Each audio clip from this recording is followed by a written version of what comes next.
All Things Possible TV. We're excited to have you here with us with Bill Barney and myself, Kris Barney. We are with All Things Possible, and we're so thrilled to be able to share a new episode with you. Today's episode is on accept and allow versus control and force. And those, I don't know if they sound interesting or not, but in the amount of time that we've been able to work with clients and in our personal experience, what we have found is when you come from allowing and accepting, you come from a space of love and a space of power. When we come from control and force, we come from hate and resistance. And I want to just give you a couple ideas here. When we come up against challenges, we'll use an example of my twin brother's suicide. We come up against these challenges, and when we try to control and force how we feel, we come from hate and resistance, and we struggle really hard.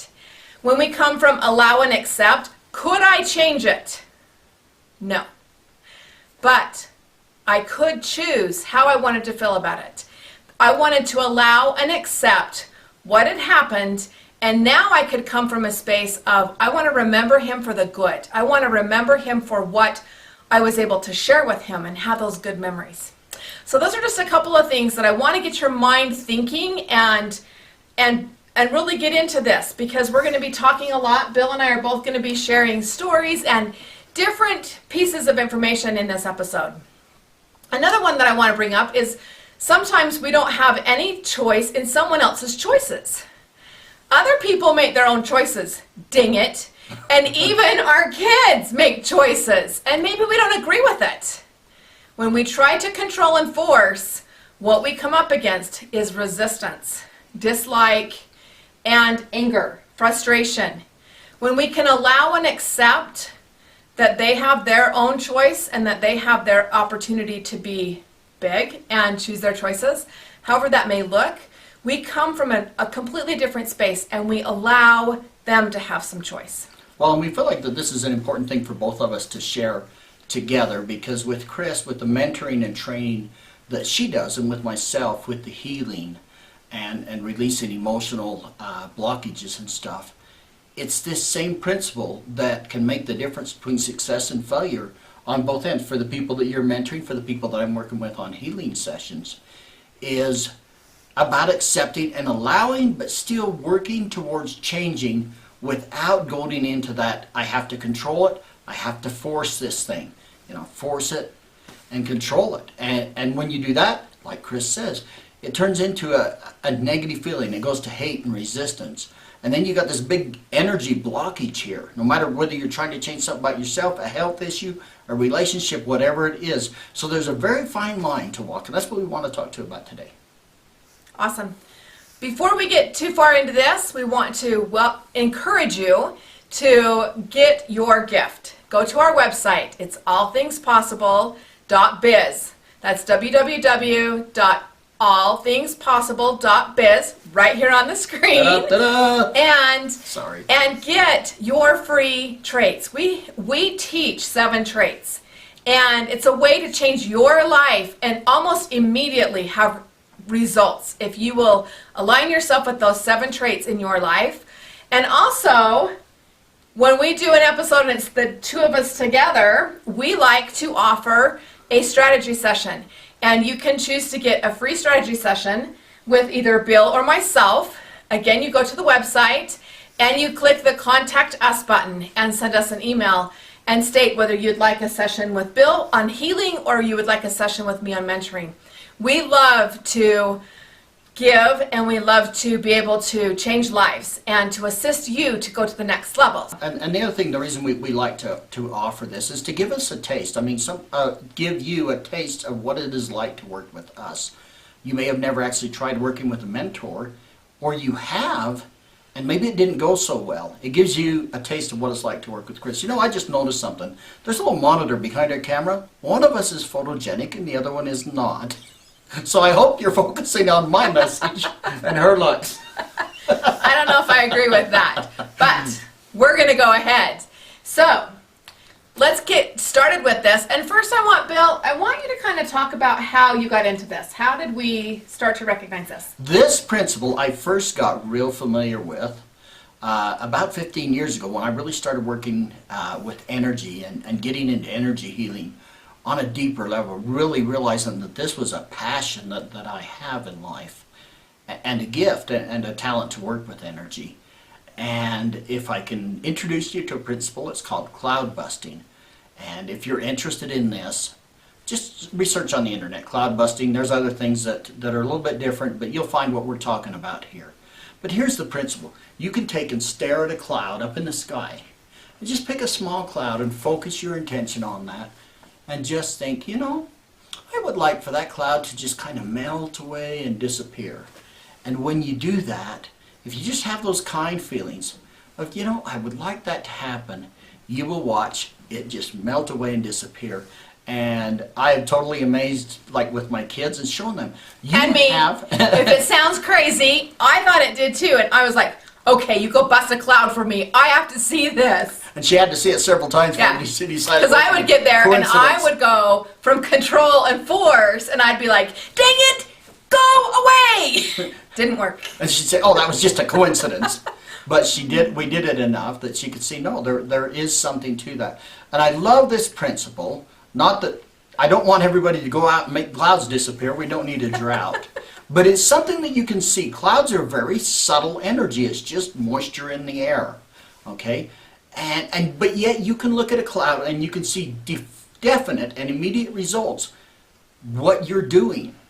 But a couple of things is you just have to want it. You have to set your intention. I would like this cloud to disappear. If you say it has to disappear, and the first time I tried to show people, oh, watch, I can make the cloud disappear. I'm so cool. Total fail every single time. I remember one day, I really wanted my dad to be impressed with me as to how cool I was. You know, I'm his son. He knew I was cool, but I wanted to think I was really cool. So he's sitting on the porch one day when I was visiting him. I says, Dad, I can make that cloud disappear. He says, no, you can't. Yeah, I can, Dad. Really, watch me. Dad was right. Well, and I think he wanted you to keep to mutton busting. Yeah, mutton busting. Plow busting. Dad was a farmer. Plow busting. Okay. Okay. But I couldn't make it. I couldn't make it happen because I wanted it too bad. I was just like, it was very, very important to me to show Dad how, you know, I wanted him to be impressed that I was learning things like this. And I couldn't make it happen. It's just like, yeah, you're right, I can't do it. Although I knew I could, but in that moment I couldn't because I wanted it too bad. So if you look at that cloud and you think angry thoughts or anything negative thoughts, I don't like you, you're an ugly cloud, you need to go away. They won't go away. Try it for yourself. But when you can think of it with love and just say, you know, it's okay if you don't, but I would really like it if you would just like melt away and disappear. And it will work. So that was my first introduction to this principle of working with energy. How much control we have over our lives. And this is, I wanted to teach my children this. It's like, be careful what you think and what you say, or be conscious, because it has so much power on the world around you.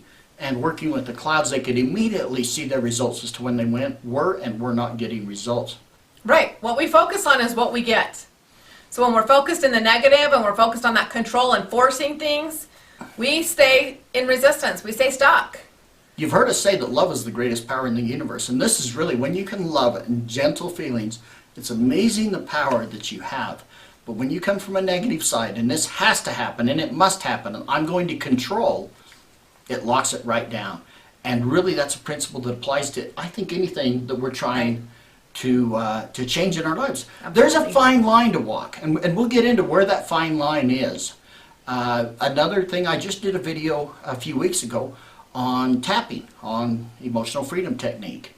Okay, if you remember, if you haven't seen it, go back and watch it. It's powerful I think it's healing. The last one, actually. Is it? Okay. Very powerful healing modality. But you begin that with a setup, rubbing some particular spots on your body to access your energy systems within your body. But the setup statement is, let's look at this, it says, so for example, if I was trying to control my fear of deep water, I would say, even though I'm afraid to be in deep water, I deeply and completely accept myself. Even though I'm afraid to be in deep water, I deeply and completely love myself. You repeat that 3 times. You go through the tapping procedure. You do a reset on your hands. Watch the video. It's amazing. But then when you get done, at the very end of it, you go back in again and you say these love and acceptance. And what that is, that's a matter of allowing. Because when we are in what we resist, persist. And when we're in resistance to something, energy is meant to flow. It's fluid. It's meant to just move along. And when we put in resistance and negative feelings and hate, it almost just locks up and impacts. You heard of stuffing your emotions? They do. They get compacted in little teeny stuck balls of energy within us. And all these things. And anything that we're trying to work with, that energy just, it locks up and it sticks. And anytime you got stuck energy, it's a bad, bad thing. Okay? You don't want that to happen. So that's why EFT works. And yet, if you, with focused intention, you know what? Even though I have this phobia of water, even though I have this headache, I'm still okay. It's a way of accepting and allowing, and many times just that, and then of course with EFT you're tapping, at the same time you're sending that energy into all of your different meridians. With that accepting, allowing, and with love, it'll just go away, okay? And that principle works in so many areas with the mentoring that she does, with the healing that I do. Well, definitely. Even as I mentor different clients, I mentor a lot of women, but I do some men as well. And when I do mentor them and we start talking about what's going on in their life and what's happening, whether it's the relationship with their spouse, whether it's the relationship with their children, we get talking about the different things that they're struggling with, and we can almost always take it back to control and force. When we try to control and force things to happen, we end up in resistance. As a mentor, when I work with clients, a lot of times when we start working into the issues, possibly it's a child that's wayward or doing their own thing or making their own choices. Even as young children can try to do things that you don't want them to do, the more that we try to force, the more we try to control them, the more resistance that we get. When you try to keep your child quiet in a surrounding where most people are quiet, the more you try to force that, the sooner they're in resistance, they're going to make noise. So a lot of times when I'm working with clients one-on-one, I find that whenever they try to control or force the situation, whether it's a relationship with a spouse and maybe the spouse doesn't talk as much, I wonder how I would know something about that, or you get into a situation where it's, a child. It can be a grown child that's making different decisions than you raised them, or different than what you would choose. And when we get into that, we do totally bring up that resistance, that hate mentality, that dislike.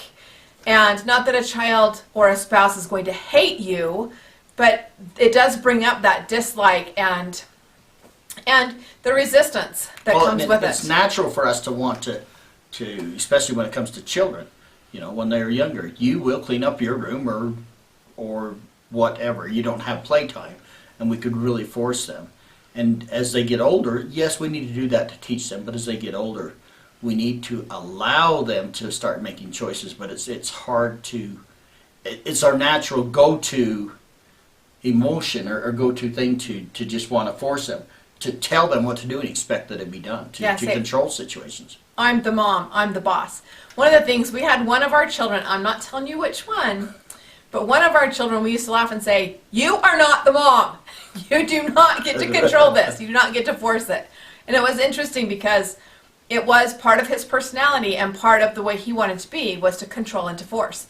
And I can't say that I've always been in acceptance and allow, because there's been definitely some times.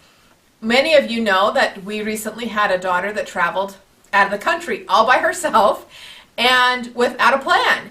And for me, that was very difficult because I wanted some control. I wanted to be able to know she was safe and to be able to know that she had the things that she needed and that she wasn't in danger. And a lot of those times in our lives, when we go into that control and force, number one, we create that resistance between each other. But number two, what we focus on is what we get. And so there again, when I focused on the worry and the frustration and the danger, that's what I felt. Was like, oh my gosh, I don't know if she's okay, and it's been days since I've heard from her, and then there was a landslide, and I don't know if she's alive. So when you go into control and force, you're going to feel those panic, frustration, overwhelm, and those feelings that are of a negative spiral, and it doesn't serve you at all.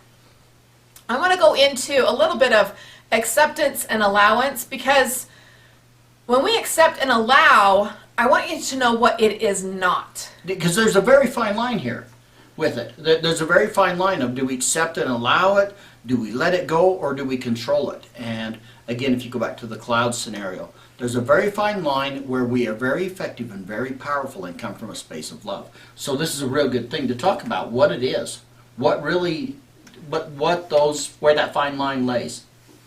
Right. So what acceptance and allowance is not is giving up or giving in.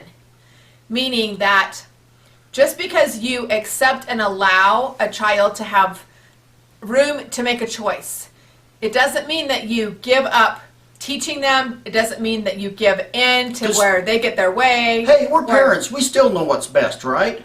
Yeah, we know what's best for our kids. So just because they make something different, we don't just say, oh, I give up. But there's a fine line of influence and persuasion and love. So right. And we do need to come from a space of love, whether it's good grades or what you have. Maybe you need to come up with some better choices, some better consequences. Maybe they need to earn privileges rather than just always have them. Maybe you need to set better boundaries. Then allowing and acceptance become fairly easy to fit into that rather than control and force. The second thing that I want to talk about is the giving up and giving in. I have fibromyalgia and I don't take medication. I have it pretty severe, and when the weather comes in and it's changing in Utah, we change weather almost every day, and I can be really miserable. And when I focus on that, guess what happens? I'm in pain, I'm miserable, I'm tired, and I have a lot of consequences.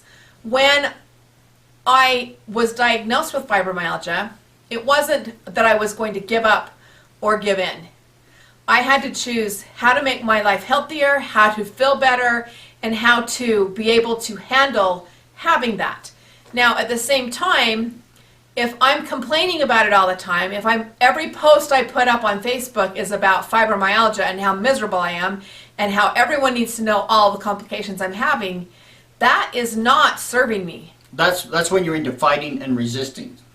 And the other end of that spectrum is when you're laying on the bed and just not living life because you hurt.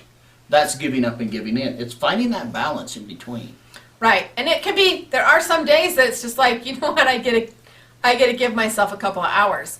But when we give up and we spend all day in bed and we quit our job and we don't have anything to look forward to, then again, we're focused on that negative and we start to spiral, and all we feel is pain and we're miserable and we can't go to work and we can't function.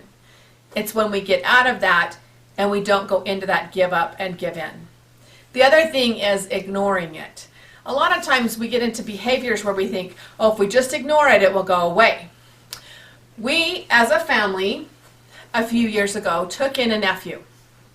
And when we got this nephew, he was 15 years old with a police record, kicked out of high school, and he almost had one full credit at the end of his 10th grade year. So basically, no education.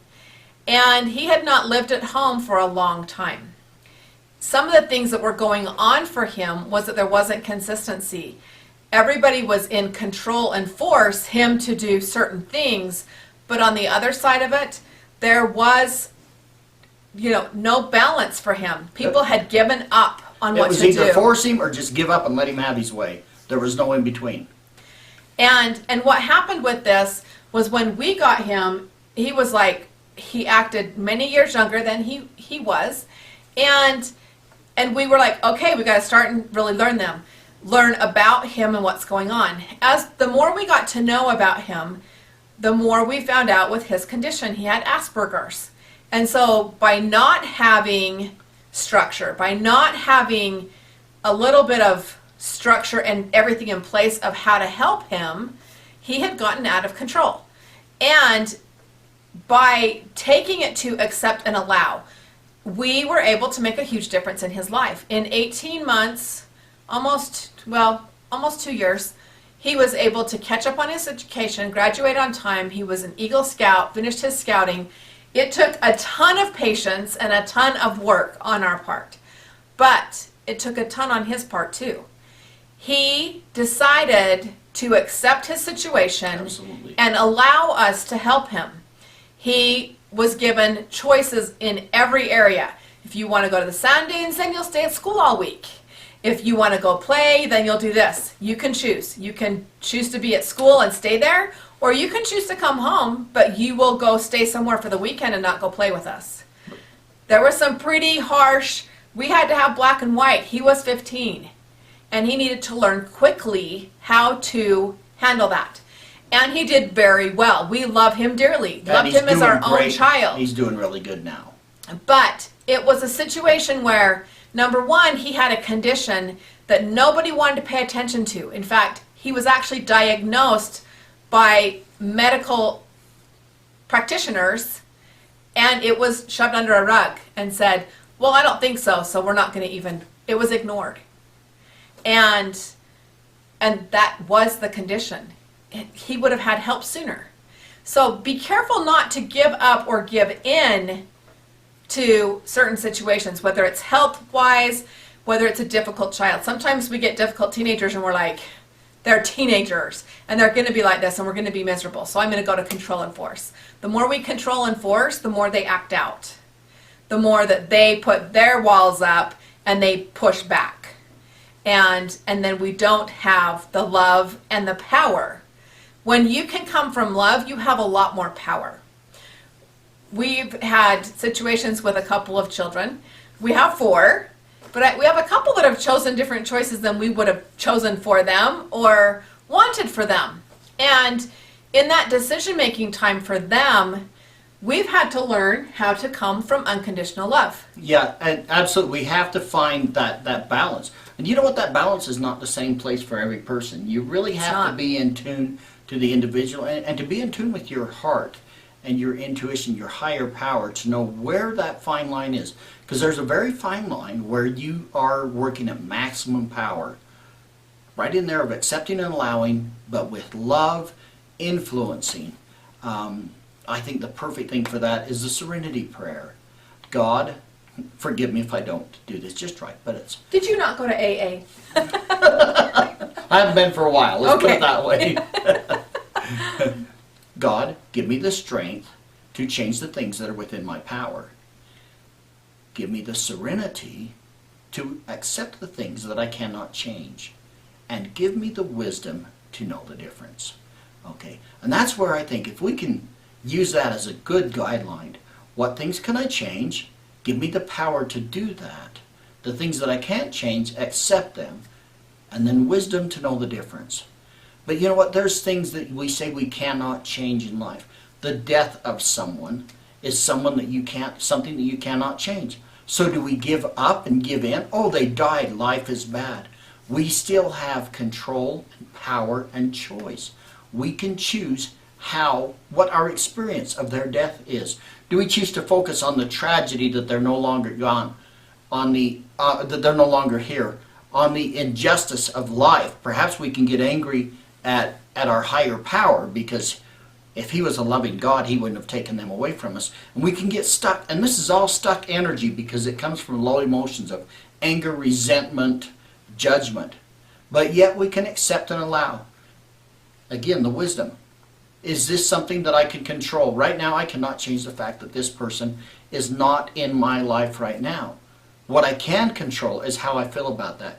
Do I choose to respect and to honor their memory and what they stood for in life, and choose to focus on the good things and moving forward and helping other people that are also in grief about this situation, for example, to move forward, to see the good things. And And that's where finding the balance is. We always have influence on any situation. We may not be able to control everything about it, but we weren't meant to. Okay, but we can always control how we feel about it.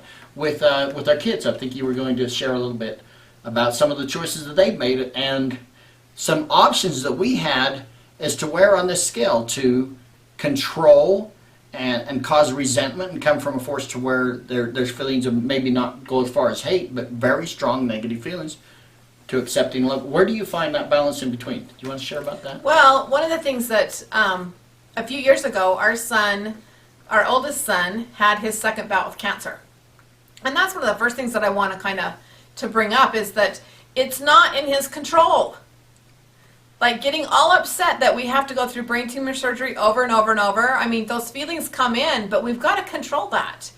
We've got to be the one that chooses the choices that we want. Make a decision that you don't have to be completely possessed by what's going on with you. And that sounds funny, but it's true. When he was diagnosed with cancer, we went to that total, what is in our ability to change? What could we do? You know, could we change that he had cancer? No. Could we change that it grew back? No. So we had to come to that acceptance and allow for the doctors to do what we had to do. We even did a bout of everything natural healing that we could possibly do, made a decision, tried to do something a different way, and we weren't having the success we needed. And so we had to, again, accept the situation and go ahead and have surgery the third time. There's a lot of things that happen like this. We have a child, we have a son that is gay. And that was not in our belief system. That wasn't something that I never suggested it to him. Well, it wasn't something we ever thought we would have to, I guess, deal with is the words that I'm looking for. But we had a son that totally chose a different path. And there's several ways you can handle that. We chose to accept and allow. It was his choice. He was over 18. And we gave him all the information that we could, because what we wanted for him was happiness. And in the end, guess what? He's happy. He's got happiness. And he's making the choices that he feels are in his best interest. But as long as we tried to control and force his choices, it didn't work. And maybe you don't have a child that's choosing a different lifestyle. Maybe your child is choosing alcohol. Maybe your child is choosing, the different classes in school, doesn't want to go into college, doesn't want to have the education that you think he should have. Maybe you want him to be a doctor and he's not.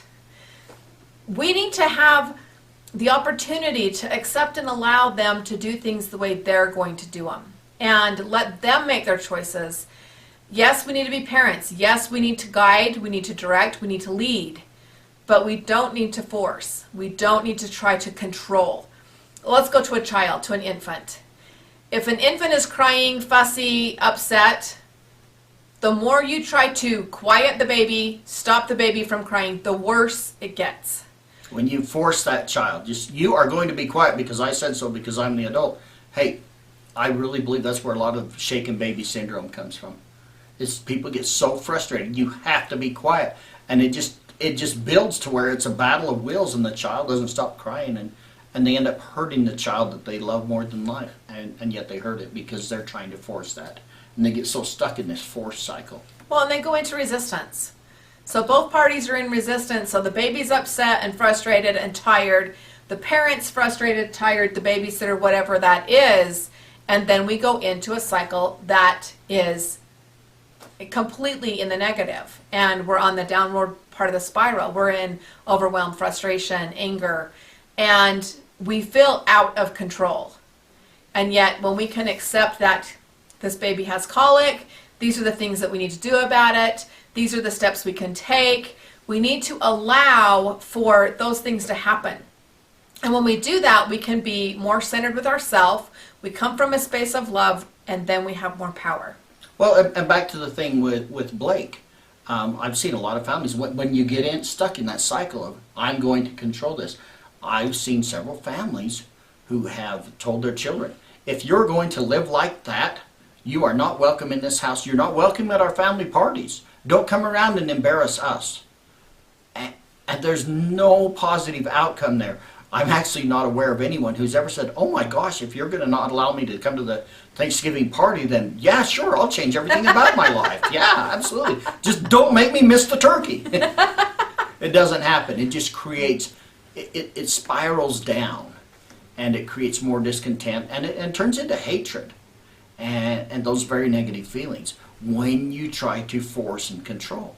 So we can still invite, and this is a very extreme situation. I hope that your challenges that you may be facing are a little bit more minor than that. But we want minor. yeah, we'll choose Please easy. pick me. I want minor. I'll choose easy anytime. But yet, it's a matter of, if you choose to accept and allow, then you still have a good family relationship. You still have love, and you allow that person to have their experience in life. Very good.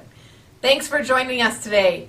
Our time is up, and we have been thrilled to have you with us. Again, if you have not got your 7 traits, it's a video series that you get to have our 7 traits, and it's free to you. Go to our website right here on the screen, www.allthingspossible.biz. Again, www.allthingspossible.biz. And also, this is your opportunity to get a free strategy session. You can go to our website, click on Contact Us, and send us an email and let us know if you would like to have a strategy mentoring session or a strategy healing session.